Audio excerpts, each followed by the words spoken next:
so anxious today.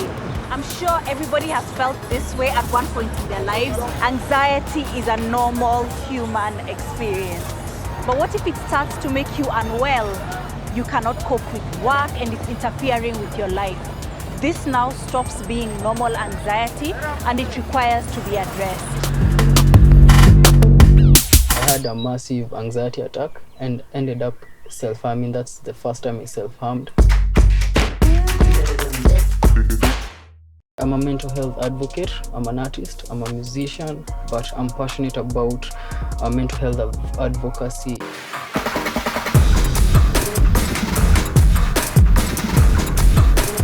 This Matatu is our safe space and it's the place where we're going to have a very candid conversation. Anxiety is one of the most prevalent conditions. It's more prevalent than people think. You know, somebody is hearing anxiety, but they don't know what that feels like. What does that feel like for you? Right now I'm shaking a bit and my breathing is a bit hard. There's a time it gets really bad. Like you can't even breathe. You panic even more the more you feel like your body is failing on you and your heart is beating so fast, you're sweating. You're kind of disoriented and you feel like running but you can't even run. Like it's so intense. And I like that you've been so vulnerable to tell us that even now you're feeling it. Yeah. So I'd like to encourage you to just breathe.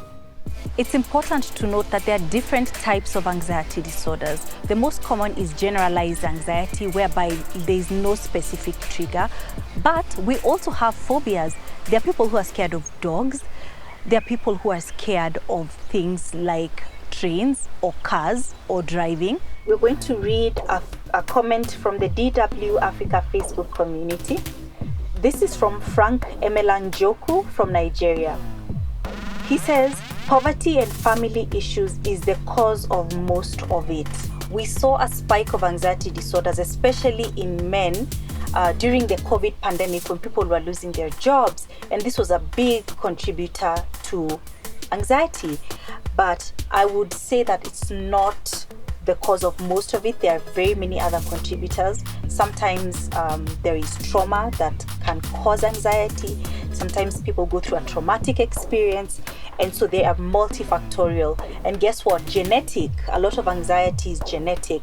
So there are many causes of anxiety. Something that many people with mental disorders have experienced is stigma. Is that something that you've experienced in your journey, or have you been lucky? Actually, what happens, they concentrate so much with the illness and they forget the individual.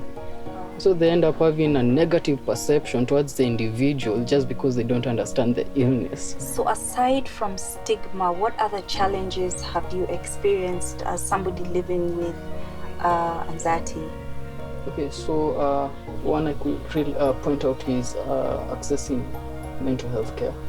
Yeah, it's available, but you find that it's quite inaccessible because it's expensive. When I asked about therapy, at that time I was told it was 4,000 per session. And at that time I was paying my rent in Buruburu, where I was studying, it was 6,000.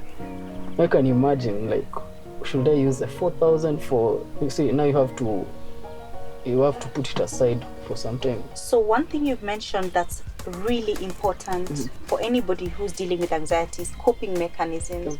What are some of your coping mechanisms? Now, for example, I'll start with something really simple. This fidget ring I have helps me calm down. So it's something as simple as this. At times it's talking to a friend, getting enough sleep, making sure you've eaten, hanging out with friends, which I rarely do, but I do when I can. Seeing a therapist, listening to music, dancing, swimming. Hobbies, when it comes to my work, it's closely related. Actually, it was born from when I was aware of what I've been struggling with. So the Stronger Forum became a magazine.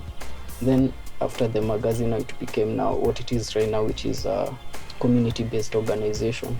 And we do a lot of advocacy. Yes, you will feel helpless, like you're not doing much, but it gives me a sense of